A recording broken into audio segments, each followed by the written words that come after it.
Kumusta mga kababayan? Sa tuwing ipinagdiriwang natin ang araw ng kalayaan, natural na bumabalik ang tanong, tayo nga ba ay tunay na malaya?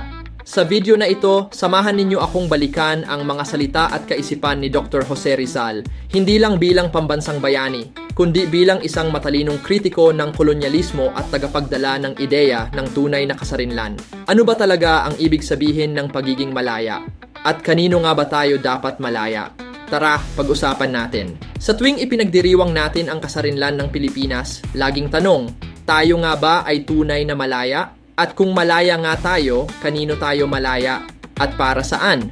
Para kay Dr. Jose Rizal, ang tunay na kalayaan ay higit pa sa pag-alis ng banyagang watawat sa ating lupa. Ito ay hindi lang politikal na paglaya, kundi kalayaang mag-isip, magpasya at mamuhay bilang isang bayang may dangal at sariling pagkakakilanlan.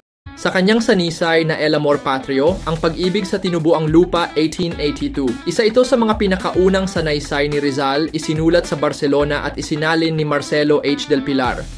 Ang hindi marunong magmahal sa sariling wika ay higit pa sa hayop at malansang isda. At ang pag-ibig sa bayan ay hindi isang pagkiling lamang, ito ay isang dakilang katungkulan ng lahat ng mamamayan. Dito pa lang, malinaw na ang pagmamahal sa bayan ay hindi pwedeng padikta sa dayuhan. Ang wika, kultura at dignidad ay haligi ng isang bansang tunay na malaya. Sa liham naman niya kay Marcelo H. del Pilar, Pebrero 17, 1889. I desire the Filipinos to have the liberty to think, to write, to speak, to study their own destiny.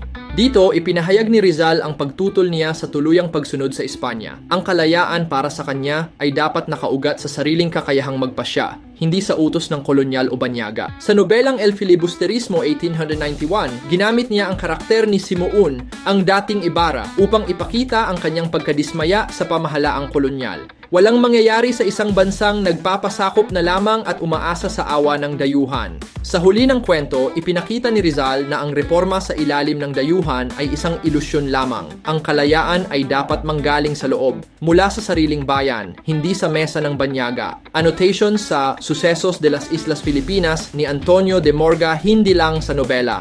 Maging sa kanyang historical research, ipinaglaban ni Rizal ang pagkilala sa sibilisasyon ng Pilipino bago pa dumating ang mga Espanyol. Sa kanyang komentaryo, sinabi niya, may sarili na tayong pamahalaan, sining, batas at lipunan. Hindi tayo nagsimula sa pagiging alipin. Sinadyang kalimutan ng mga kolonyal ang ating pinagmulan para manatili tayong sunod-sunuran.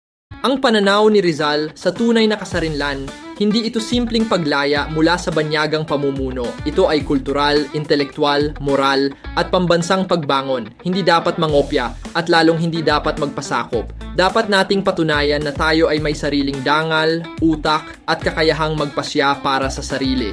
Ang sukatan ng kalayaan ay hindi kung gaano tayo kalayo sa mga banyagang watawat, kundi kung gaano kalalim ang ating pag-unawa sa sarili nating pagkatao bilang isang bayan. Sapagkat ang pinakamalalim na anyo ng pagkaalipin ay hindi palaging halata. Minsan, ito'y anyo ng tahimik na pagsang-ayon, ng paglimot sa sariling wika, at ng pagtanggap sa dikta ng iba bilang normal. Ang kasarinlan ay hindi ibinibigay. Ito ay isinusulong, pinangangalagaan at nilili ng araw-araw. Hindi ito dapat nakatali sa dikta ng banyaga, sa impluensya ng mga dayuhang interes o sa kultura ng pagkaalipin. Kaya tanungin natin ang ating sarili, tayo ba ay malaya o sumusunod lang sa bagong uri ng kolonyalismo?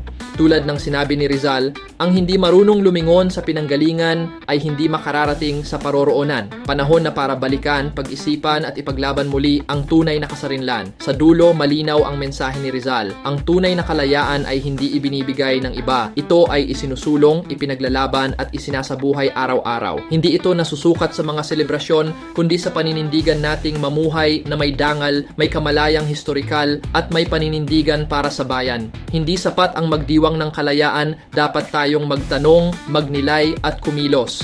Tayo ba ay malaya o mas pinipili lang nating manahimik? Kung nagustuhan mo ang video na ito, huwag kalimutang mag-like, mag-share at mag-subscribe sa channel. Maraming salamat sa panonood at mabuhay ang Pilipinas!